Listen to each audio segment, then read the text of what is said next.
আসসালামু আলাইকুম প্রিয় ছাত্রছাত্রীবৃন্দু, সবাই কেমন আছো? আশা করি তোমরা সবাই ভালো আছো। তোমাদের সবার সুস্বাস্থ্য কামনা করি।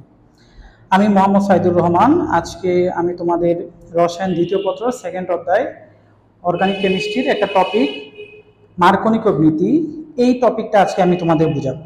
আচ্ছা, মার্কনিক বৃত্তি বোঝার আগে আমাদের বেসিক কিছু বিষয় আগে বুঝতে হবে।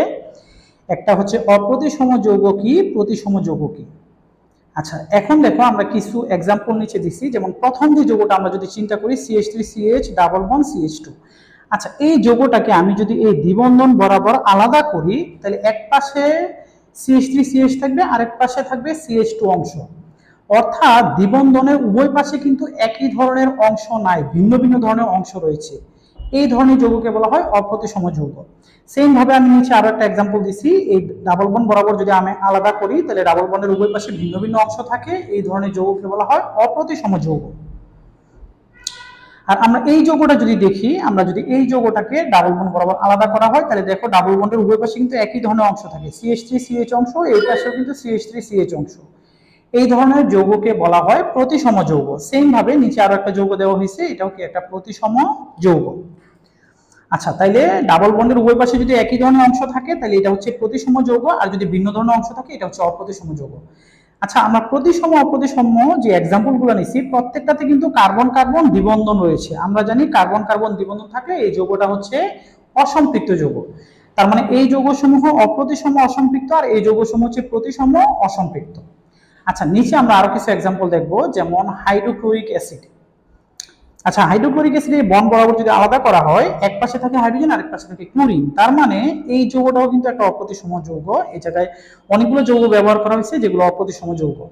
আর এই পাশে আমরা যদি দেখি হাইড্রোজেন, হাইড্রোজেনকে যদি বন্ড বরাবর আলাদা করা হয়, উভয় পাশে কি হাইড্রোজেন থাকতেছে একই ধরনের অংশ, সুতরাং এরা হচ্ছে কি প্রতিসম যৌগ। আচ্ছা, এই এক্সাম্পলগুলো তোমরা দেখে নিবা।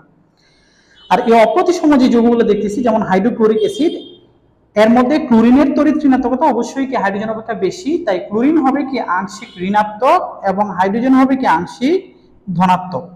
অপ্রতিসম এই যে যৌগগুলো আছে, এগুলো প্রত্যেকটা কি এক প্রান্ত হবে আংশিক ঋণাত্মক, আরেক প্রান্ত হবে আংশিক ধনাত্মক। যেমন হচ্ছে ব্রোমিন হবে আংশিক ঋণাত্মক, হাইড্রোজেন হবে আংশিক ধনাত্মক। আয়োডিন হবে আংশিক ঋণাত্মক, হাইড্রোজেন হবে আংশিক ধনাত্মক। OH অংশ হবে আংশিক ঋণাত্মক, হাইড্রোজেন হবে আংশিক ধনাত্মক। আচ্ছা, এই হাইড্রোজেন হবে আংশিক ধনাত্মক, SO4H এটা হবে আংশিক ঋণাত্মক। আচ্ছা, এই হাইপোক্লোরাস অ্যাসিড HOCl, এটাকে বলা হয় হাইপোক্লোরাস অ্যাসিড। আচ্ছা, আমরা আরেকটু নিচে দেখি, HOCl এটা হচ্ছে হাইপোক্লোরাস অ্যাসিড।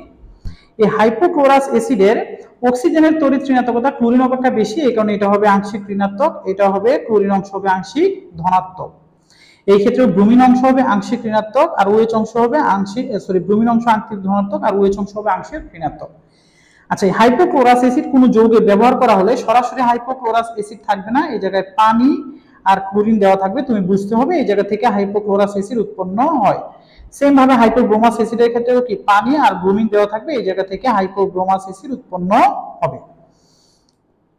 আচ্ছা, তাহলে আমরা অপ্রতিসম যৌগ কি প্রতিসম যৌগ কি আমরা কয়েকটা এক্সাম্পল নিলাম। আর অপ্রতিসম যৌগগুলোর মধ্যে যারা আংশিক ঋণাত্মক আংশিক ধনাত্মক চার্জ কোন প্রান্ত থাকবে, এই জিনিসগুলো আমরা বুঝতে পারলাম। এখন আমরা মার্কনিক নীতিটা আমরা দেখাবো। হ্যাঁ, মার্কনিক নীতি আমরা যদি মার্কনিক নীতিটা দেখাই, আমরা একটা এক্সাম্পল নিছি, এক্সাম্পলটার মাধ্যমে আমরা মার্কনিক নীতিটা দেখাবো। আচ্ছা, এই এক্সাম্পলের মধ্যে দেখো CH3CH ডাবল বন্ড CH2, এটা কিন্তু একটা অপ্রতিসম যৌগ এবং এটা কিন্তু একটা অসম্পৃক্ত যৌগ। হ্যাঁ, দ্বিবন্ধনযুক্ত অ্যালকিন, অপ্রতিসম এবং অসম্পৃক্ত যৌগ। আর আমরা যে হাইড্রোজেন ব্রোমাইড নিছি, ব্রোমিন হবে কি আংশিক ঋণাত্মক অংশ, আর হাইড্রোজেন হবে কি আংশিক ধনাত্মক অংশ। এখন এই যে ডাবল বন্ডের মধ্যে কিন্তু একটা সিগমা বন্ধন, একটা পাই বন্ধন। আচ্ছা, এই পাই বন্ধন যুক্ত যে দুইটা কার্বন আছে, এটা কিন্তু একটা সংযোজন বিক্রিয়া। এই সংযোজন বিক্রিয়ার ক্ষেত্রে পাই বন্ধন যুক্ত যে দুইটা কার্বন আছে, কোন কার্বনে ধনাত্মক অংশ কোন কার্বনে ঋণাত্মক অংশ যুক্ত হবে, এইটাই হচ্ছে মার্কনিকভের নীতি। আচ্ছা, যে কার্বনে কম সংখ্যক হাইড্রোজেন পরমাণু রয়েছে, ওই কার্বনে যুক্ত হবে ঋণাত্মক অংশ। এটাই মার্কনিকভ নীতি। যে কার্বনে কম সংখ্যক হাইড্রোজেন পরমাণু বিদ্যমান, তার সাথে যুক্ত হবে বিকারকের ঋণাত্মক অংশ। আচ্ছা, এটা হচ্ছে বিক্রিয়ক আর এটা হচ্ছে বিকারক। এই বিক্রিয়ক হতে হবে অপ্রতিসম, বিক্রিয়ক হতে হবে অসম্পৃক্ত, আর বিকারক হতে হবে কি অপ্রতিসম। এই দুইটার মধ্যে যখন সংযোজন বিক্রিয়া হয়, ওই ক্ষেত্রে কি মার্কনিকভ নীতিটার প্রয়োগ ঘটে। অর্থাৎ অপ্রতিসম অসম্পৃক্ত যৌগের সাথে অপ্রতিসম বিকারক অণুর সংযোজন বিক্রিয়ার সময় মার্কনিকভ নীতির প্রয়োগ ঘটবে। আচ্ছা, মার্কনিক বৃত্তির ক্ষেত্রে যেটা ঋণাত্মক অংশ এটা যুক্ত হবে যে কার্বনে কম সংখ্যক হাইড্রোজেন পরমাণু বিদ্যমান তার সাথে যুক্ত হবে। যেমন দেখো এই কার্বনে কম সংখ্যক হাইড্রোজেন পরমাণু বিদ্যমান, তার সাথে কিন্তু বিকারকের ঋণাত্মক অংশ যুক্ত হচ্ছে, আর যে জায়গায় বেশি কার্বন ওই জায়গায় ধনাত্মক অংশ যুক্ত হয়েছে, এটাই হচ্ছে মার্কনিক নীতি। আচ্ছা, অল্টারনেটিভ ভাবে অল্প কিছু পরিমাণ উৎপাদ গঠিত হয় যে কার্বনে বেশি সংখ্যক হাইড্রোজেন থাকে ওই কার্বনের ঋণাত্মক অংশ যুক্ত হয়ে অল্প কিছু পরিমাণ উৎপাদ গঠিত হয়। এই কারণে এই যে প্রথম প্রধান যে উৎপাদটা মার্কনিক নীতি অনুসারে যে উৎপাদটা পাই এই উৎপাদটা গঠিত হয় প্রায় 90%, আর এই উৎপাদটা গঠিত হয় 10%। আমরা কিন্তু মার্কনিক নীতি অনুসারে এইটা এক্সপ্লেইন করলেই হবে 90%, বাট আমরা উদ্দীপক অনেক সময় থাকে এখানে দুইটা বিষয় আমরা ব্যাখ্যা করব। তার মানে এটা হচ্ছে মেজর প্রোডাক্ট আর এই নিচেরটা হচ্ছে মাইনর প্রোডাক্ট, অর্থাৎ কম পরিমাণে উৎপন্ন হয়। আচ্ছা, কেন মার্কনিক নীতি অনুসারে যে কার্বনে কম সংখ্যক হাইড্রোজেন পরমাণু থাকে ওই জায়গায় ঋণাত্মক অংশ যুক্ত হয়, এটার ব্যাখ্যা আমরা মেকানিজম বা ক্রিয়া কৌশলের মাধ্যমে দিব। আচ্ছা, এখন পরের অংশ একটু খেয়াল করো। আচ্ছা, মার্কনিক নীতির ক্রিয়া কৌশল ব্যাখ্যা করার আগে আমরা একটা বেসিক টপিক বুঝতে হবে, 1 ডিগ্রি 2 ডিগ্রি 3 ডিগ্রি কার্বোক্যাটায়নের স্থায়িত্ব। আচ্ছা, এটা বোঝার আগে আমরা একটা জিনিস খেয়াল রাখবো যে স্থায়িত্ব এবং সক্রিয়তা পরস্পর ব্যস্তানুপাতিক বা বিপরীত অনুপাতিক। যার সক্রিয়তা বেশি তার স্থায়িত্ব কি হবে? কম হবে, আর যার সক্রিয়তা কম হবে তার স্থায়িত্ব কি হবে? বেশি হবে। আচ্ছা, আবার সক্রিয়তা বেশি এই কথার অর্থ কি? রসায়নের ভাষায় যেই যৌগটা যত বেশি বিক্রিয়া করবে তার সক্রিয়তা তত বেশি হবে। আচ্ছা, আমরা কেন স্থায়িত্ব পরিমাপ করতেছি যৌগগুলোর, মানে কার্বোক্যাটায়নের স্থায়িত্ব কেন আমরা জানতে চাচ্ছি? আচ্ছা, এইটা তোমরা সবসময় খেয়াল রাখবা যে যার স্থায়িত্ব বেশি ওই যৌগটা বেশি বেশি পাওয়া যাবে এবং ওই যৌগটা থেকে বেশি বেশি উৎপাদ গঠিত হবে। যেই কার্বোক্যাটায়নের স্থায়িত্ব বেশি ওই কার্বোক্যাটায়নটা বেশি বেশি পাওয়া যাবে, ওই কার্বোক্যাটায়ন থেকে বেশি বেশি উৎপাদ গঠিত হবে, এই কারণে স্থায়িত্বটা আমাদের জানা দরকার। আচ্ছা, এটা হচ্ছে 3 ডিগ্রি কার্বোক্যাটায়ন। 3 ডিগ্রি কার্বোক্যাটায়ন কিভাবে চিনবা? ধনাত্মক চার্জযুক্ত কার্বন সরাসরি 3টি কার্বনের সাথে যুক্ত থাকে, এটা হচ্ছে 3 ডিগ্রি কার্বোক্যাটায়ন। ধনাত্মক চার্জযুক্ত কার্বন সরাসরি 2টি কার্বনের সাথে যুক্ত থাকে, এটা হচ্ছে 2 ডিগ্রি কার্বোক্যাটায়ন।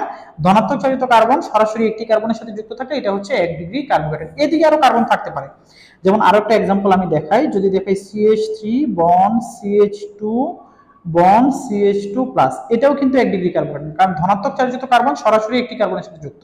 এদিকে আরো কার্বন থাকুক, তাহলে ধনাত্মক চার্জিত কার্বন সরাসরি একটির সাথে যুক্ত থাকলে 1 ডিগ্রি কার্বোক্যাটায়ন, দুইটির সাথে যুক্ত থাকলে 2 ডিগ্রি, তিনটির সাথে যুক্ত থাকলে 3 ডিগ্রি কার্বোক্যাটায়ন, এটা তোমরা খেয়াল রাখবা। আচ্ছা, এটা হচ্ছে মিথাইল।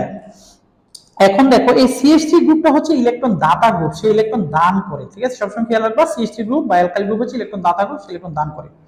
আচ্ছা, এই ধনাত্মক চার্জযুক্ত কার্বন, মানে কার্বন কি ধনাত্মক চার্জিত হয়েছে, তার মানে এই কার্বন পরমাণুটি কি কিছু ইলেকট্রন ছেড়ে দিছে, তার কি ইলেকট্রনের ঘাটতি আছে, সে কারো কাছ থেকে ইলেকট্রন নিতে চাবে এবং ইলেকট্রন নিয়ে তার সাথে কি বিক্রিয়া দিবে, অর্থাৎ সক্রিয়তা দেখাবে। এখন যার ইলেকট্রনের প্রতি চাহিদা যত বেশি ওই ধনাত্মক চার্জিত কার্বন তত বেশি বিক্রিয়া দিতে চাবে, তার সক্রিয়তা তত বেশি হবে, স্থায়িত্ব তত কম হবে। আমি আবারও বলতেছি, ধনাত্মক চার্জিত যেই কার্বনের এই যে 1 ডিগ্রি 2 ডিগ্রি 3 ডিগ্রি বা মিথাইল আয়ন আছে, যেই ধনাত্মক চার্জিত কার্বনের ইলেকট্রনের প্রতি চাহিদা যত বেশি হবে ওই ধনাত্মক চার্জযুক্ত কার্বন তত বেশি বিক্রিয়া দিতে চাবে, তার সক্রিয়তা তত বেশি হবে, স্থায়িত্ব তত কম হবে। এখন দেখো এই 3 ডিগ্রি কার্বোক্যাটায়ন 3টা অ্যালকাইল গ্রুপ কি ইলেকট্রন দান করবে, 3টা অ্যালকাইল গ্রুপ ইলেকট্রন দান করার কারণে এই ধনাত্মক চার্জযুক্ত কার্বনের ইলেকট্রনের প্রতি চাহিদা কমে যাবে, কারণ 3জন তো ইলেকট্রন দান করে ধনাত্মক কার্বনের ইলেকট্রনের চাহিদা প্রায় ফুলফিল করে দিছে, এই কারণে এই ধনাত্মক চার্জিত কার্বনের ইলেকট্রনের প্রতি চাহিদা কমে যাবে, সে কি ইলেকট্রন গ্রহণ করতে চাইবে না বেশি একটা, তার মানে কি সে বিক্রিয়া দিতে বেশি একটা চাইবে না, তার মানে তার সক্রিয়তা কম, তার স্থায়িত্ব কি বেশি। আর এই 1 ডিগ্রি কার্বোক্যাটায়নের ক্ষেত্রে মাত্র একটা অ্যালকাইল গ্রুপ ইলেকট্রন দান করবে, এই ধনাত্মক চালিত কার্বনের কিন্তু ইলেকট্রনের প্রতি অনেক বেশি চাহিদা থাকবে, সে ইলেকট্রন গ্রহণ করতে চাইবে বেশি, সে বেশি বিক্রিয়া দিতে চাবে, তার সক্রিয়তা বেশি হবে, তার স্থায়িত্ব কম হবে। তাহলে সবচেয়ে বেশি স্থায়ী 3 ডিগ্রি কার্বোক্যাটায়ন, তারপরে 2 ডিগ্রি, তারপরে 1 ডিগ্রি, তারপরে মিথাইল আয়ন। সবসময় খেয়াল রাখবা 3 ডিগ্রি কার্বোক্যাটায়নের স্থায়িত্ব বেশি, তারপরে 2 ডিগ্রি, তারপরে 1 ডিগ্রি, তারপরে মিথাইল আয়ন।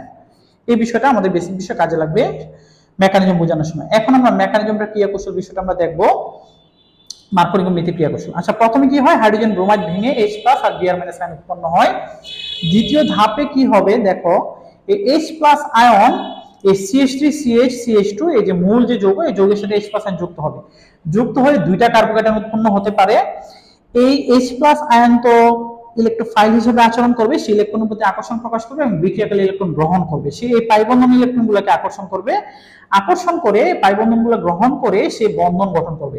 আচ্ছা, H+ আয়ন প্রথমে আমরা ধরে নিই এই মাঝের যে কার্বন, এই কার্বনে যুক্ত হয়েছে, তাইলে কার্বনের সেই ইলেকট্রন এই ডাবল বন্ডের ইলেকট্রনগুলো সে গ্রহণ করছে। এই কার্বন যেহেতু ইলেকট্রন ছেড়ে দিয়েছে, এই কারণে এই কার্বন হচ্ছে ধনাত্মক চার্জযুক্ত হয়েছে, আর এই হাইড্রোজেন ইলেকট্রন গ্রহণ করছে, তার কোনো চার্জ থাকবে না।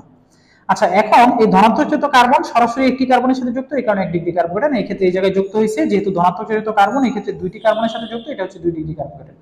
আর আমরা আগে থেকেই জানি যে 2 ডিগ্রি কার্বোকেটানের স্থায়িত্ব 1 ডিগ্রি কার্বোকেটান অপেক্ষা কি হবে, বেশি হবে। 2 ডিগ্রি কার্বোকেটানের স্থায়িত্ব 1 ডিগ্রি কার্বোকেটান অপেক্ষা বেশি হবে।